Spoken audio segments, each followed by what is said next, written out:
And now to the life and legacy of former Secretary of State Colin Powell. And he's a guy who wasn't afraid to show his emotions, what he loved, what he cared about, what made him sad. Just a profoundly human set of emotions that I think made it impossible not to be charmed. The president has ordered flags to be lowered to half-staff to honor General Colin Powell. They will stay that way through October 22nd. Colin Powell meant so many things to so many different people. And so ABC 10's Craig Rivera has reaction to his death tonight. Colin Powell accomplished several firsts in his lifetime and career. He was the first African American to serve as chairman of the Joint Chiefs of Staff and Secretary of State.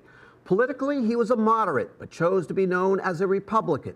He demonstrated in his being a part of the Republican Party showed that we do have debates and discussions about issues and things like that, and that you don't have to be in lockstep 100% with everything as a Republican in order to be a successful Republican working in a successful administration. Conservative analyst Craig DeLuz says some will remember Powell for going before the UN Security Council and making the case for the U.S. war against Iraq.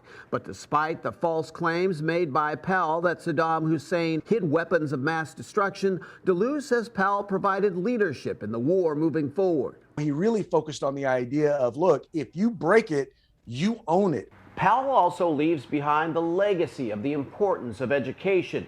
He was a 1958 graduate of the City College of New York, where he grew up in the Bronx. Things seem to have been improving and then took a turn for the worse. So it's a shock. Andy Rich is dean for the Colin Powell School for Civic and Global Leadership at the City College of New York. Until the pandemic, was a regular visitor to campus. He'd show up early for meetings so that he could hang out on the quad and shake hands with students. Rich also says Powell had a dry sense of humor, but was also humble and kind. A lot of folks could get nervous in his presence, and he had this way of both setting you at ease, but also kind of focusing intently on you.